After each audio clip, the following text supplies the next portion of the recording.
Muy buenas chicos y chicas y bienvenidos a un nuevo vídeo de mi canal. Para todos aquellos que lleguéis nuevos me presento, soy Mustancillo, divulgador especializado en manga y os doy la bienvenida. Bueno, hoy vengo aquí con muchas ganas de reseñar un manga y es que, bueno, me acabo de terminar de leer La Espada del Inmortal de Hiroaki Samura. Bueno, este manga, La Espada del Inmortal, era una de esas grandes tareas pendientes que yo tenía desde hace mucho tiempo como lector de manga. Durante muchos años, durante muchísimos años, de hecho, mucha gente de cuyo criterio me fío, añado, me recomendaban este manga fervientemente. Me decían, léete La Espada del Inmortal que te va a encantar, teniendo en cuenta tus gustos, teniendo en cuenta que te gustan series como Berserk, la vas a gozar. Y yo, joder, me la estáis vendiendo realmente bien, la verdad, así que le daré una oportunidad. Pero claro, iba pasando el tiempo y yo, digamos que por unas causas u otras, me ponía siempre a leer otras cosas. Y también llegó un punto en el que las expectativas que se formaron en mi cabeza en torno a esto, en torno a La Espada del Inmortal, eran tan altas que dije, vale, me voy a reservar la lectura de La Espada del Inmortal cuando sienta que quiero leerme pues algo realmente bueno, realmente épico, de hecho. Y después de todos estos años en los que la gente me recomendaba La Espada del Inmortal, este manga ha estado a la altura de esas expectativas que se formaron en mi cabeza hacia él. La respuesta es sí, rotundamente sí. O sea, La Espada del Inmortal ha resultado ser un manga tan épico como me esperaba. O sea, es una historia de venganza repleta de choques de espadas que ofrecen al lector pues un auténtico festín de sangre y vísceras que pues degusta a viñeta y viñeta. O sea, es una auténtica obra maestra, un manga de estos que hay que leer poco a poco, degustarlo, como ya he dicho, viñeta a viñeta y disfrutarlo enormemente, porque es que es increíble. O sea, os lo voy a decir de forma clara y contundente. Entra de cabeza en el top 10 de los mejores seinen que he leído en mi vida. Tal cual. O sea, lo habéis escuchado bien. Lo digo claramente, o sea, lo llevo pensando días. Esto no lo digo ahora que he terminado de leer el manga y estoy así expresándome en caliente. No, no. Esto ya llevaba pensándolo desde que comencé a leer el último arco de la serie. El último arco de los tres que la componen, vamos. La serie está compuesta por tres arcos principales. De eso ya hablaré más adelante.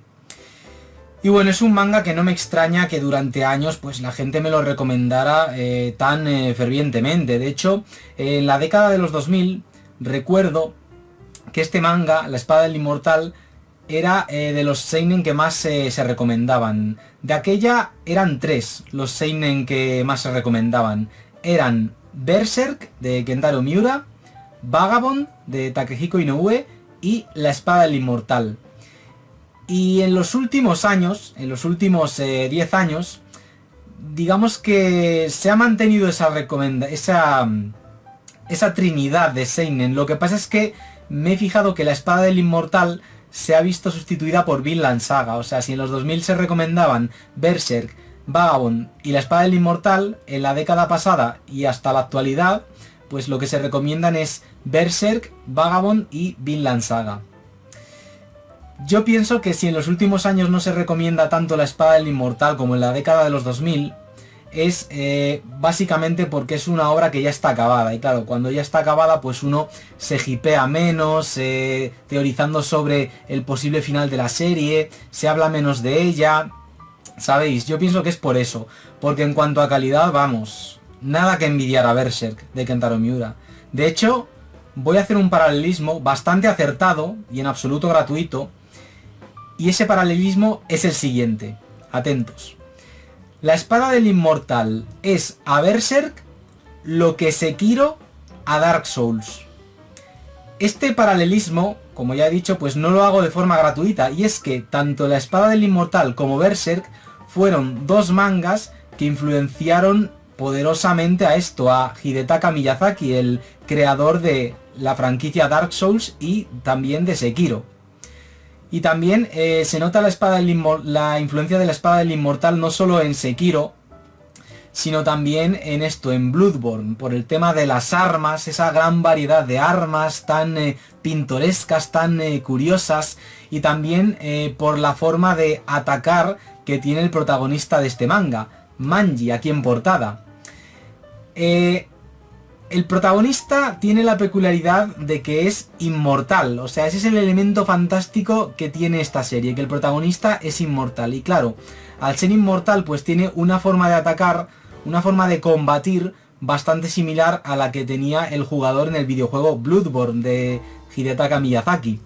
Es decir, ataca muy de cara al enemigo, no le importa recibir heridas porque se regenera, es inmortal, ya digo, no muere.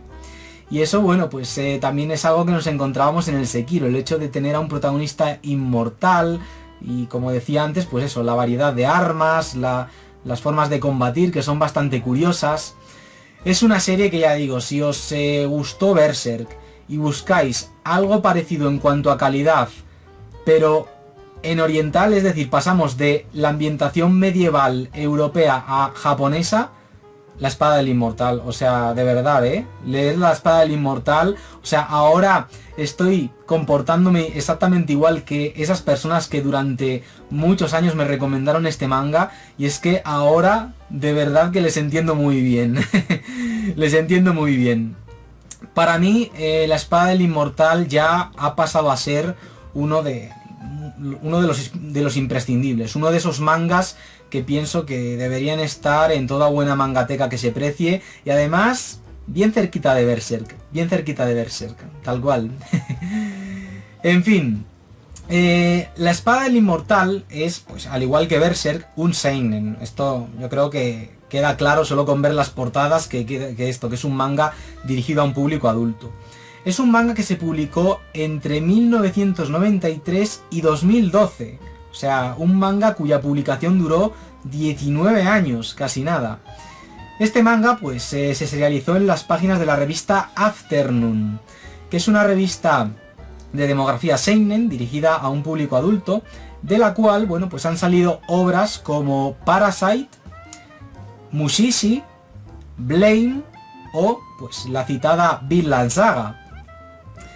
Así que ya os podéis hacer una idea del tipo de obra que os vais a encontrar. Una historia que no solo es épica, sino también una historia en la que aparecen pues unos personajes increíblemente bien construidos. Y no solo me refiero al protagonista, o mejor dicho, al coprotagonista Manji, porque es el coprotagonista de la obra junto con esta chica, Rin, que yo pienso que es más protagonista que Manji. Pues no solo ellos, este par de personajes están genialmente bien construidos, sino también el resto de personajes. Todos, todos. O sea, es increíble cómo el autor construye a los personajes y cómo todos estos personajes tienen su momento. De hecho, hay tomos en los que Manji ni aparece. O sea, tomos en los que hasta te olvidas de que este personaje pues tenía un rol eminentemente protagónico al inicio de la serie, porque es que ya digo, hay tomos en los que el protagonismo recae en otros personajes. Y luego, otra cosa que me ha gustado mucho de esta serie, en relación a esto, a los personajes, es que son unos personajes ambiguos. Es decir, aquí sucede un poco lo mismo que sucedía en Ataque a los Titanes, en Shingeki no Kyojin, sobre todo en la parte final de la serie. Y es que al principio tú tiendes a ver a la pareja protagonista como personajes que se mueven por una causa justa. O sea, tenemos aquí una historia de venganza, ya digo. Pero según va avanzando la trama, pues ya no nos parecen tan buenos. Y luego los personajes que considerábamos como villanos, pues no nos parecen tan malvados. A excepción de uno que nos parece directamente un monstruo, del cual ya hablaré luego en la segunda parte del vídeo, ahondando más en los personajes. Pero es que llega un punto de la trama en el que te preocupas por un personaje que en tomos anteriores querías ver muerto. Es increíble, es algo espectacular lo bien construidos que están los personajes, lo bien llevado que está el desarrollo de la trama y de la psicología de los personajes que protagonizan dicha trama. O sea, es una serie que yo, vamos, me ha sorprendido ya no solo por lo épica que es, sino también por la historia, una historia que pone especial foco de interés en la venganza. Y por eso, por los personajes me ha sorprendido también. Es increíble La Espada del Inmortal, o sea, ha superado las expectativas que tenía hacia ella y mira que eran altas. También he de decir que al principio los primeros tomos no se amoldaban a esas expectativas. Esto lo digo sinceramente. Y es que es una serie que se va desarrollando, sobre todo en sus primeros tomos, a fuego lento. O sea, tú notas que cada capítulo es mejor que el anterior, pero tampoco notas que haya una gran mejora respecto al anterior capítulo. Pero cuando te das cuenta, a eso de el tomo, diría el tomo 4 o 5, ya estás enganchado. Y cuando entras en el segundo arco de la serie, ahí ya vibras de la emoción. Vibras, tal cual. O sea, increíble lo bien desarrollada que está, a fuego lento, y cuando te das cuenta ya estás ahí, vamos, en medio de las llamas, gozando esta serie. Recomendadísima. Ya para terminar esta primera parte del vídeo, y ya que he mencionado pues eso, dónde se publicó, entre qué años y tal, voy a hablar un poco de las adaptaciones que ha tenido. Y es que este manga ha tenido adaptación a anime y también a live action. El primer anime data del año 2008 y es un anime que constó de 13 capítulos y estuvo a cargo del estudio B-Train. Luego, muchos años después, en el año 2017, una década después prácticamente, se estrenó el live action de La Espada del Inmortal, una película con actores reales de carne y hueso, dirigida por Takashi Miike. O sea, un director que también se ha encargado de otras adaptaciones a imagen real, como la cuarta parte de JoJo's, Diamond is Unbreakable, y al cual pues le pega haber adaptado este manga a esto, al formato live action con actores de carne y hueso. Y luego, ya para terminar, en el año 2019, a finales de 2019 y hasta 2020, se estrenó en Amazon Prime un nuevo anime que partía desde el inicio de la serie, que constó de 24 capítulos, y este anime, pues estrenado en Amazon Prime, pues estuvo a cargo del estudio, ¿cómo se llamaba este estudio? Liden Films, o sea, no son unos estudios muy conocidos y por eso pues me costaba recordar el nombre de estos estudios, también porque no soy bueno para los nombres, ya me conocéis. El caso es que con las adaptaciones de La Espada del Inmortal pasa algo muy, pero que muy similar a lo que sucede con las adaptaciones de Berserk. Y es que tanto Berserk como La Espada del Inmortal funcionan como mangas, funcionan en el formato cómic, en el formato cómic, que es un formato pues que tiene su propio lenguaje, a diferencia del formato audiovisual.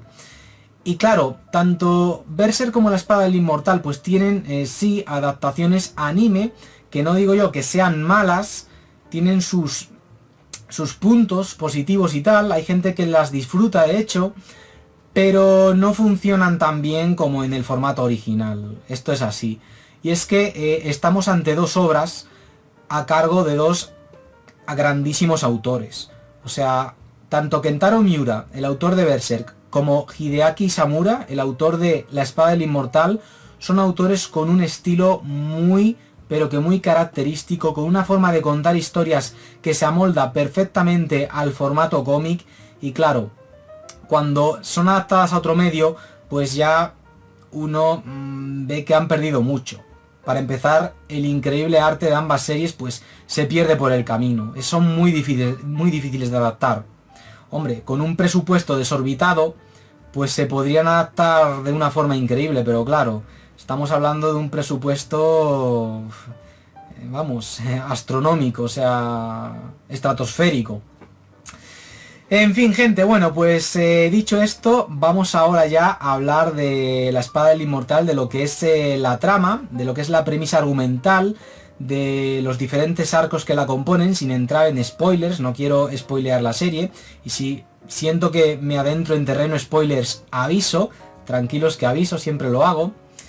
Y nada, pues sin más dilación, vamos allá con la segunda parte del vídeo, en la cual voy a ahondar más en este manga que, como ya me he encargado de decir en esta primera parte del vídeo, es una alternativa perfecta a Berserk. Así que venga, sin más dilación, vamos allá con la segunda parte del vídeo. Bueno, pues comenzamos la segunda parte del vídeo, en la cual, como de costumbre, pues voy a empezar en esta segunda parte pues explicando en qué consiste la premisa argumental de esta obra maestra del manga. La espada del inmortal, de Hiroaki Samura. Bueno, la historia comienza presentándonos al protagonista, o mejor dicho, coprotagonista de la obra, llamado Manji. Aquí le tenemos. Se nos presenta a Manji y a sus armas, que ya lo estáis viendo, es un personaje que va armado hasta los dientes, con una gran variedad de armas, a cada cual más original. Y bueno, lo primero que pasa, nada más empezar el manga, es que Manji recibe un disparo. O sea, recibe un disparo, pero recordemos que Manji es inmortal, o sea, en su interior anidan una especie de gusanos que lo que hacen pues es curar sus heridas. O sea, es un personaje que la única forma de acabar con él es decapitándole o partiéndole en pedazos. Y por supuesto decapitándole. También se le puede matar de otras formas, como sumergiéndole en un lago helado, envenenándole con un veneno que pueda impedir que se regenere. Y bueno, ya lo estáis viendo, tenemos aquí una obra que está ambientada en el Japón feudal, en el Japón gobernado por los Tokugawa. Una obra ambientada concretamente a finales del siglo XVII. Y bueno, en este primer capítulo conocemos a Manji y también a esta anciana, que al igual que él, es inmortal. Y esta anciana se dice que tiene unos 800 años. O sea, alguien con mucha experiencia. Este primer capítulo es un primer capítulo hecho para que, principalmente para esto, para que conozcamos a Manji, conozcamos pues el hecho de que es inmortal y también que conozcamos pues la leyenda que se ha forjado en torno a él. Y es que Manji es conocido en ese Edo, en esa ciudad de Edo, como el asesino de 100 hombres, porque es un antiguo samurái que lo que hizo pues fue no solo asesinar a su superior, sino también a 100 hombres que fueron enviados a aniquilarle. Y en este primer capítulo vemos como Manji pierde a un ser muy querido para él. Y eso es lo que le llevará a ayudar a una chica a la cual conoce en el segundo capítulo de la serie. Que en este segundo capítulo podríamos decir perfectamente que es donde empieza ya lo que es la trama de la serie. Una trama que se va a desarrollar hasta el último capítulo de la serie. Todo comienza con esta chica llamada Rin, una chica de unos 16 años de edad, cuya familia, bueno, pues es asesinada. O sea, su padre, que lleva un dojo, es asesinado por este grupo de samuráis, o ronin, mejor dicho, o simplemente gente que tiene un gran dominio con la espada, manejando la espada, vamos. Y este grupo recibe el nombre de Ito Ryu. El Ito Ryu, comandado por este chico llamado Kagehisa Anotsu, lo que pretende es restaurar la esgrima. Es decir, estamos ante una historia ambientada pues en el periodo Edo, en una época en la cual pues reinaba la paz en Japón.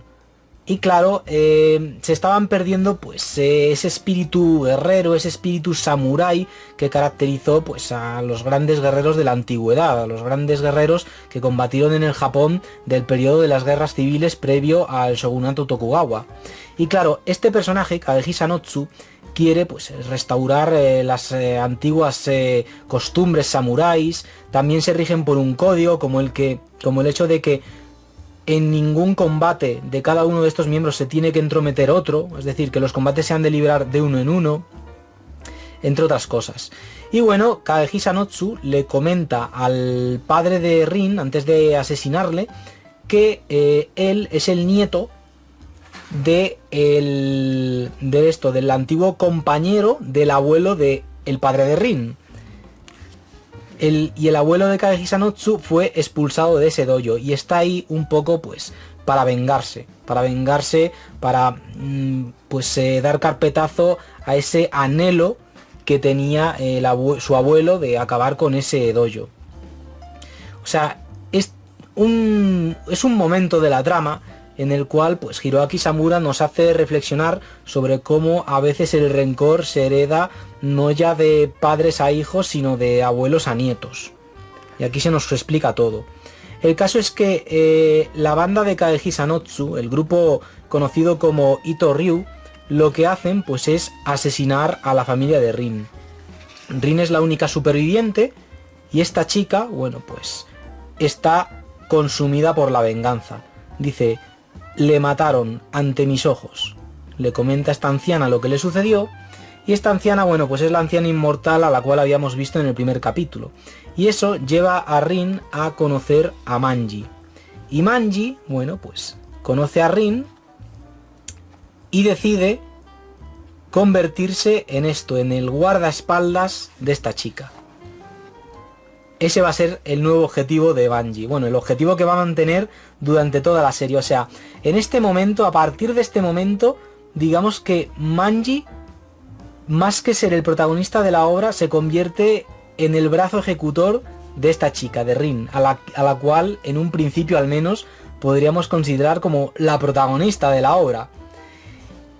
Y bueno, solo hay que verle la cara al personaje de Manji para tener claro que es un personaje con una forma de ser bastante socarrona. Es un personaje granuja, esa palabra encaja mejor con su personalidad, y un personaje que parece que le da todo igual. Él simplemente actúa como brazo ejecutor de esta chica, de Rin. Y claro, al poco de empezar la serie, bueno, pues Manji se va a tener que enfrentar a este miembro del Ito Ryu, que es, curiosamente, el que mató a la madre de Rin. O sea, es el más sanguinario de los miembros del Ito Ryu. Y bueno, en este capítulo, en este primer enfrentamiento contra un miembro del Ito Ryu, pues Manji logra derrotarle, le aniquila en esta doble página, increíblemente ilustrada por Hiroaki Samura, perdón. Y bueno, en el siguiente capítulo vemos como Manji y Rin pues se van a topar con otro miembro de del Ito Ryu. Y en un principio la serie parece que sigue esta estructura, es decir, es una serie nueva. Cuando una serie comienza a serializarse en una revista japonesa suele tener un tono autoconclusivo en sus capítulos, aunque siga una trama, lo que es la historia principal, aunque siga un hilo argumental, vamos. Pero tienen un tono autoconclusivo en el sentido de que tenemos un nuevo capítulo y en cada nuevo capítulo Manji y Rin pues se van a topar contra un nuevo miembro del Ito Ryu y Manji se va a tener que enfrentar a él.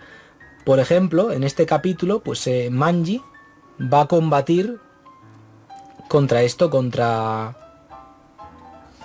personaje con el que se topa, ¿veis? Con este calborota. Un personaje tan random que ni me acordaba de él. Y bueno, ya estáis viendo las escenas en las que un personaje es aniquilado. O sea, al principio Hiroaki Samura usa mucho este recurso, el dibujar viñetas así que ocupan una página entera, con una estilización de la violencia increíble. De hecho, eso es uno de los aspectos más destacables de esta obra a nivel gráfico, la estilización de la violencia, vamos, esa forma que tiene de ilustrar la violencia de una forma tan grotesca como bella. Y luego también una cosa que hace mucho al principio este autor es dibujar algunas viñetas de esta forma, sin entintar. Es decir, las deja ilustradas con el lápiz y ya está, y así se queda. Y luego como que usa mucho pues lo que es el lápiz para sombrear. Esto es algo que hace mucho al principio de la serie, luego deja de hacerlo. Y también, ya que estoy hablando del dibujo, al principio de la serie la obra tiene un estilo bastante abocetado. Y luego, a medida que avanza la serie, este estilo abocetado se mantiene, pero se vuelve más detallado. El trazo yo en posteriores tomos lo noto más sólido, más firme. Pero bueno, eso espero acordarme luego y mostraros uno de los últimos tomos para que entendáis mejor lo que quiero decir. En este episodio, en el tercero, bueno, pues lo mismo. Se topan con otro personaje, con otro miembro del Ito Ryu, con este que tiene la cara tapada. Este personaje tiene la cara tapada, ya lo estáis viendo. Y es el único miembro del Ito Ryu que aparece al principio del manga que sobrevive pues a un enfrentamiento contra Manji.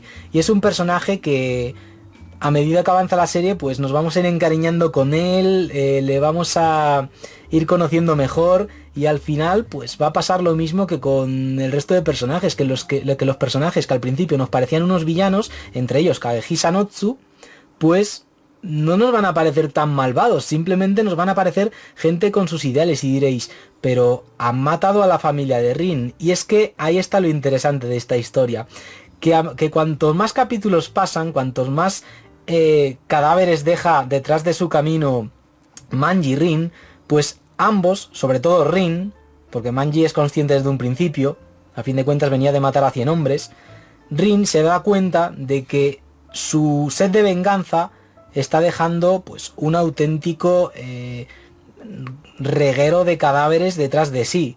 Y claro, es ahí cuando Rin, la joven chiquilla que coprotagoniza esta obra, pues se va dando cuenta de que quizás su objetivo de vengar a su familia, pues igual no es tan noble, porque claro, luego ven que sus actos empiezan a afectar incluso a gente inocente que no tiene nada que ver, porque claro, hay miembros del Ito Ryu que tienen familia.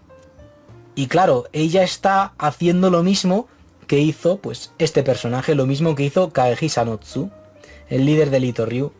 Líder del Ito Ryu, que bueno, que aparece en la portada del segundo tomo. Kagehisa Notsu es un personaje que a mí me recuerda muchísimo a Griffith de Berserk. Tal cual. Es un personaje que al principio le percibimos como un villano, pero luego según avanza la serie nos preguntamos, ¿está justificado todo lo que ha hecho? ¿Hizo bien? ¿El fin justifica los medios? Y también me recuerda a Griffith de Berserk porque las lectoras femeninas, vamos, es ver a este personaje y volverse loquitas. De hecho, me hace gracia que la mayoría de chicas que he conocido que han leído La Espada del Inmortal, cada vez que les hablaba de este personaje, suspiraban, tal cual, suspiraban. Y bueno, en este segundo tomo conocemos a un personaje importante, que es esta chica, que se va a enfrentar contra Manji, que es un personaje femenino con un poder impresionante. O sea, es, sin exagerar, el personaje más poderoso que aparece en toda la serie. Y bueno, ya estáis viendo que libra aquí un combate contra Manji de lo más frenético, de lo más épico. Y bueno, he de decir una cosa, ahora que lo tengo a huevo, y es los combates, es acerca de los combates. Esa cosa que quería decir acerca de los combates es que al principio a mí los combates me parecían un poco confusos. Me costaba un poco seguirlos viñeta a viñeta. Ahora bien, según avanza la serie, no sé si es porque yo me iba acostumbrando a la forma de narrar combates de Hiroaki Samura, o bien porque pues aprendió a narrarlos mejor, a contarlos mejor viñeta a viñeta, o bien porque se rodeó de algunos ayudantes que sabían mejor cómo desarrollar un combate en un cómic. El caso es que yo, según pasaban los tomos, ya me resultaba fácil de seguir los combates. Ahora bien, ya desde un principio, los combates que se nos muestran en la Espada del Inmortal son ya no solo frenéticos, sino sobre todo muy, pero que muy originales y muy imaginativos. O sea, es increíble cómo cada personaje usa su propia arma a su favor. O sea, y ya no solo su arma, el medio, el lugar donde se encuentran, los obstáculos, las paredes que les rodean. O sea, es increíble. Son combates muy, muy originales. Es decir, aquí no tenemos a dos personajes que... Aquí no tenemos solamente a dos personajes que sabemos de antemano que se van a liar a golpes con sus armas, no. Aquí tenemos a unos personajes que se van a liar a golpes, sí, pero al mismo tiempo pensamos, ¿de qué modo? Porque claro, ya solo hay que tener en cuenta la forma de combatir de Manji, que al ser inmortal, pues le lleva a hacer cosas como la que estáis viendo ahora mismo, lanzarse de cabeza hacia el rival, sin importar llevarse un corte por el camino, y eso hace que el rival pues tenga que recurrir a unos métodos bastante curiosos, bastante raros a la hora de desenvolverse, de manejar su arma, la cual ya de por sí es bastante extraña. También he de decir, respecto a la forma de combatir de Manji, o mejor dicho, respecto a sus dotes como samurái, que Manji no es aquí, por ser el protagonista o el personaje principal de la obra, un increíble samurái que según desenvaina la katana ya se carga a todos los de su alrededor. No, eso solo funciona contra rivales del montón. O sea, Manji no es aquí un crack de la espada. O sea, no es aquí un samurái increíble, legendario, ¡guau! No es aquí Musashi Miyamoto, no. O sea, eso en tal caso lo es Kagehisa Notsu y otro personaje llamado Kagimura Habaki, a quien conoceréis pues más adelante, que es un personaje que tiene tela. No quiero entrar en detalles por evitar spoilers. Sin embargo, Manji, pues bueno, no es que sea un gran espadachín, lo que pasa es que claro, el hecho ya de lanzarse al enemigo de esa forma, tan temeraria, claro, al ser inmortal, pues le hace atacar de una forma bastante original, y eso hace que el rival pues tenga que replantearse bastante pues sus técnicas de combate. No es porque Manji sea aquí un increíble espadachín, ni mucho menos. Este personaje, Kagehisa Notsu, es el gran espadachín de la serie. La chica a la que habéis visto antes, que se enfrenta contra Manji al inicio de este tomo, esta de aquí. Y el personaje de Kagimura Habaki. Luego hay otros personajes que también son muy buenos manejando las armas, pero Manji, ya digo, no es tanto porque maneje bien las armas, que las maneja bien, pero tampoco es algo aquí increíble, es porque es inmortal y ya está. Y bueno, aquí tenemos el momento en el cual Rin se encuentra con Kagehisa Notsu, a quien ataca, y bueno, vemos que contra él pues ella no tiene nada que hacer. Ella es una novata, lo único que sabe hacer es lanzar cuchillos. Y bueno, ya estáis viendo algunas ilustraciones, lo increíbles que son. Aquí vemos los animales que representan a cada personaje, o sea, increíble. Parece que esta aura que emana Kagehisa Notsu va a devorar a Rin. Y es en este tomo donde Rin se empieza a replantear pues lo que está haciendo. Está bien matar a gente que tiene familia y tal, solo porque ellos formaban parte del grupo que asesinó a su familia. Y es que esa es otra.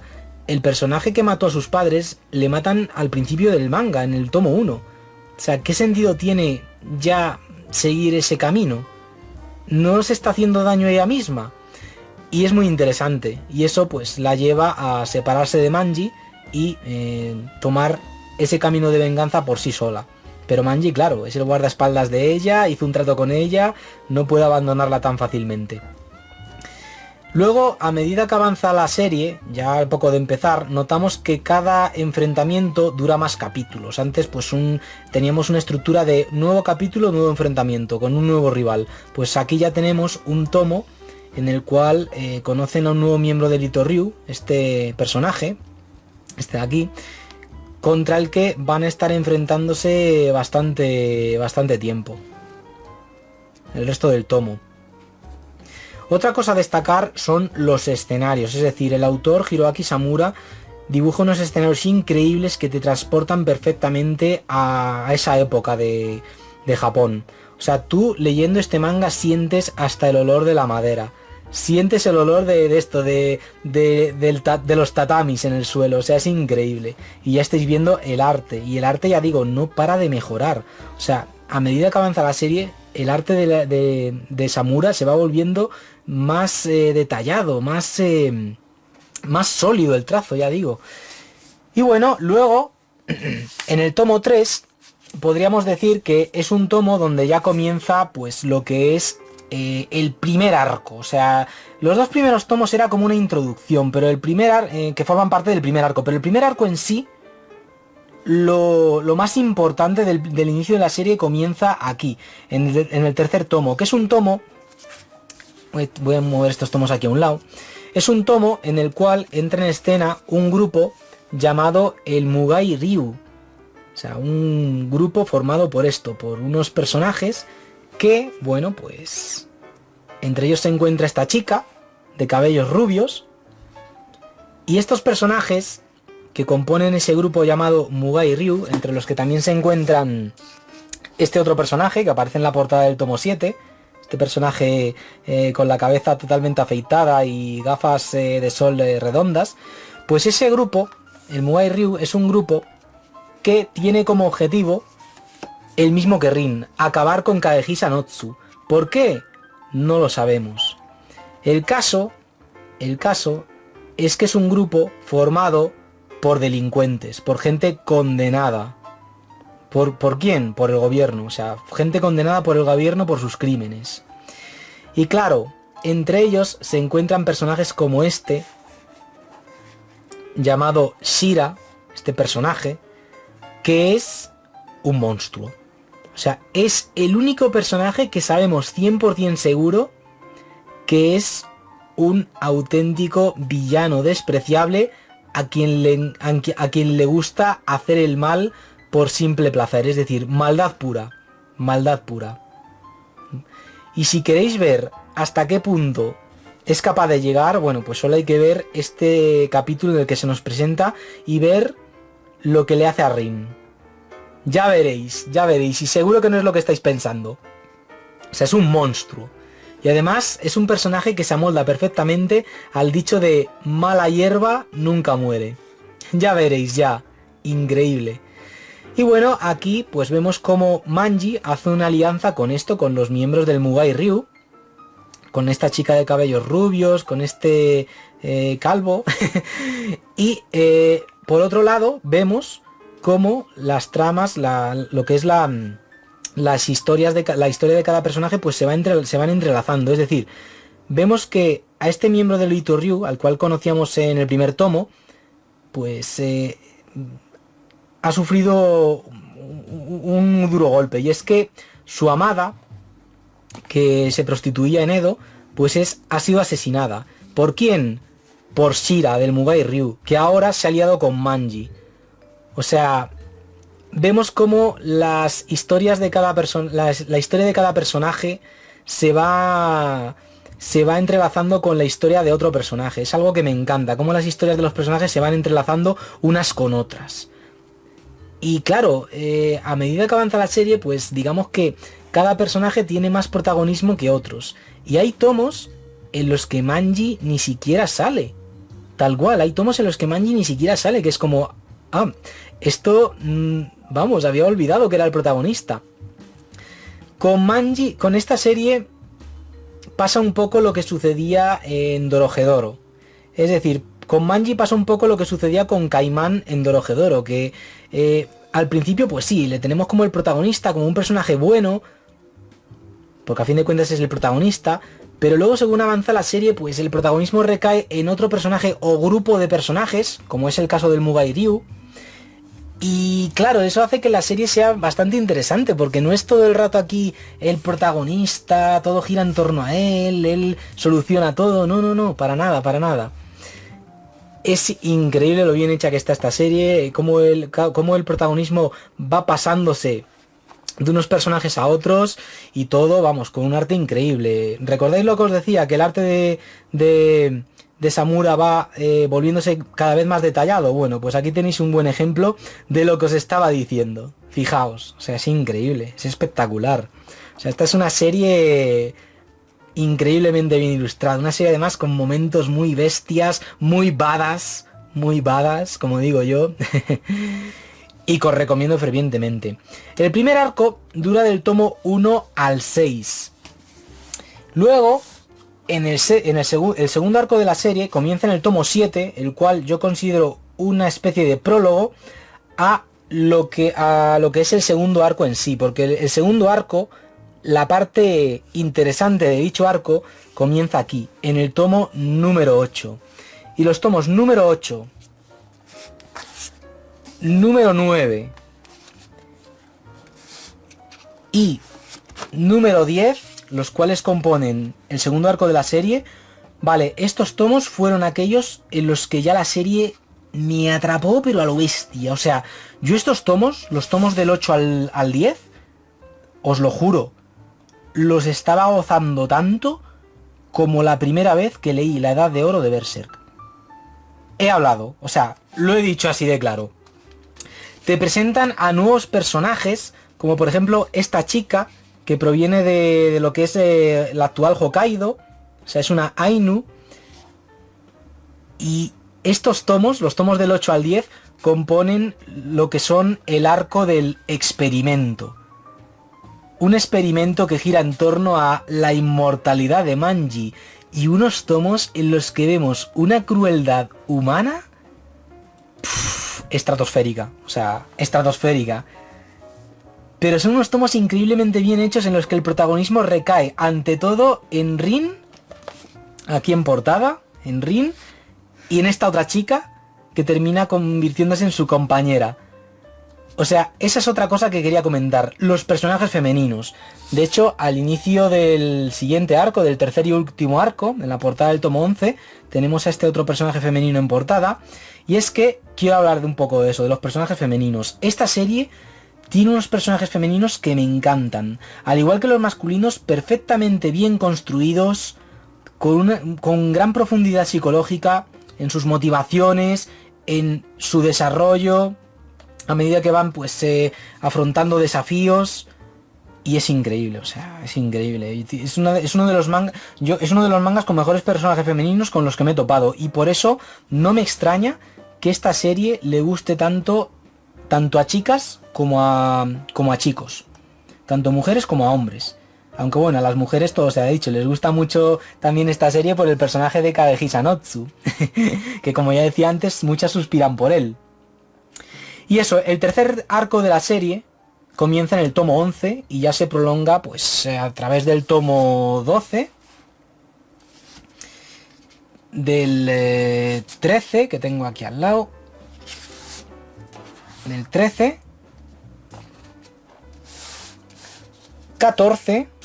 En el tomo 14 vemos a esta chica que se enfrentaba a Manji al inicio de la serie, increíble personaje. Los personajes, ya digo, o sea, esta es una serie en la que el autor no se olvida de ningún personaje. Hay personajes que desaparecen durante un tiempo, pero luego reaparecen. Es una serie que también me ha gustado mucho por eso, por lo bien hilado que está todo. En esta serie, el autor, Hiroaki Samura, no deja ningún hilo sin atar. No deja ningún diálogo o acontecimiento al aire. No lo olvida, o sea, hasta un diálogo al cual no le hemos prestado atención, luego termina siendo algo bastante importante en el devenir de los hechos. O sea, es increíble lo bien hilado que está todo. Y bueno, en el tomo 15 pues es donde termina este tercer arco de la serie. Un arco donde concluye pues esta obra maestra de Hiroaki Samura, que yo he disfrutado enormemente. voy a enseñaros un poco el arte de los últimos tomos para que veáis cómo ha evolucionado desde el principio, que es lo que más habéis visto. También porque no quiero hacer spoilers. A ver si por aquí os puedo enseñar algo así que no tenga spoilers. Pero bueno, ya os podéis hacer una idea viendo ilustraciones como esta, lo mucho que mejora el arte. O sea, es algo increíble. A ver... Aquí, por ejemplo, o sea, fijaos. Y unas dobles páginas también increíbles. O sea, estas así... Es que es espectacular este manga. La verdad es que es una obra que he disfrutado muchísimo. Y yo, vamos, os recomiendo tan fervientemente como durante años me la recomendaron a mí. Y con razón, o sea, entiendo que me la recomendaran con tantas ganas. Porque La Espada del Inmortal es, ya digo, una obra maestra. Tal cual. Así de claro. Así que nada, gente, bueno, después de haber hablado así, pues en qué consiste la serie, del arte, de los personajes, de cómo está estructurada a través de 3 arcos principales, pues ya vamos ya a esto, a la tercera parte del vídeo, y ya, bueno, pues me despido de vosotros después de unas palabras finales, y nada, así que venga, vamos allá. Bueno, gente, pues eso es básicamente lo que quería decir de La Espada del Inmortal. Por supuesto, me dejo muchísimas cosas en el tintero. Me gustaría haber hablado más a fondo de lo que es el segundo arco de la serie y del tercer arco también. Porque es que el tercer arco, al igual que el anterior, es un auténtico no parar. O sea, no puedes dejar de leer, te absorbe.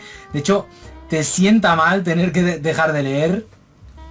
Pero quería ir cortando ya e ir terminando de reseñar, pues eso, esta obra maestra que es La Espada del Inmortal. Ya que os muestro ahora así en pantalla la portada del tomo 15, he de hacer un comentario relacionado con esto, con el diseño de portada, que es un diseño de portada excelente, al igual que el resto de los de la presente edición en formato Kanzenban. Esta portada a mí la verdad es que es de estas portadas de último tomo de un manga que evocan el final de un viaje, el final del camino. Pero también es una portada que a mí en lo personal me transmiten una sensación de pena, una sensación de tristeza. ¿Por qué? Porque es que me da pena haber terminado esta serie, porque es una serie que me ha acompañado en mis momentos de lectura durante lo que ha sido pues el último mes y medio. Creo que he tardado eso en leerla, un mes y medio. Y la verdad es que era un auténtico placer el leer esta serie al volver de trabajar o antes de irme a trabajar. Porque he tenido un cambio de horario, de hecho. Pero yo recuerdo estar trabajando y estar pensando, bueno, por muy mal que se dé hoy el día no pasa nada. Me espera en casa nuevos capítulos de esto, de La Espada del Inmortal. Y es que con este manga pasa exactamente lo mismo que sucede cuando tú te enganchas a una serie de la HBO, por ejemplo. A una serie de estas de gran calidad. Y digo a una serie de la HBO porque es que este manga está tan bien hecho que yo muchos momentos, de lo bien narrados que estaban, de lo bien representados en viñetas que estaban, yo me los imaginaba perfectamente como, vamos, como un dorama televisivo, con actores de carne y hueso. O sea, yo los personajes en algunos momentos de la serie me los imaginaba, pues eso, como si estuviera viendo un dorama televisivo. O sea, era increíble la forma de narrar de Hiroaki Samura en esos momentos íntimos, con esa sobriedad que tiene. Y luego esos estallidos de violencia cuando comienza un combate en los que la tranquilidad se rompe por completo y los personajes se arrojan ahí al más completo salvajismo, en esos intercambios de espadas, en esos choques de hierro en los que vemos unas formas de moverse muy originales, que son, vamos, toda una originalidad. Es increíble, o sea, es una auténtica pasada lo de este manga. Y es una serie que, ya digo, me da pena haberla terminado porque es de estas series que no quieres que terminen de lo mucho que te están haciendo disfrutar. O sea, es fantástica, vamos, fantástica. Yo sé que no va a ser ni de lejos el último gran manga que lea, porque de hecho ahora tengo en la recámara una gran lectura ahí pendiente. que voy a hacer de forma inminente.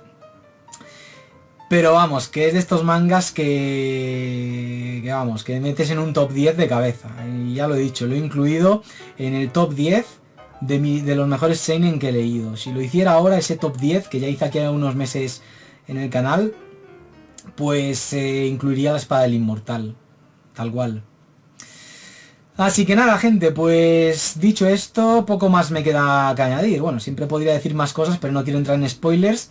Así que nada, gente, La Espada del Inmortal, un manga que recomiendo tanto a hombres como a mujeres.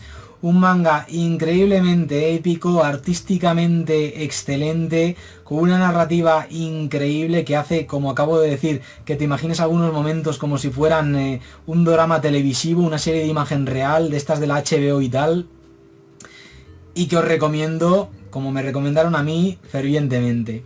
Así que no tardéis tanto como yo en leerlo. En fin, gente, me despido ya de vosotros, ¿vale? Así que nada, nos vemos ya en próximos vídeos del canal. Pues en próximas reseñas. Ya digo que tengo ahí preparada una lectura de un manga del cual tengo las expectativas, hacia el cual vamos, tengo las expectativas bastante altas también. Seguro que ya sabéis a cuál me refiero. Es un manga, os doy una pista, de vaqueros y bastante bizarro. Así que nada, sea lo que sea, pues eso, nos vemos en próximos vídeos, en próximas reseñas. Y nada, cuidaos mucho. Un saludo y que os vaya muy bien.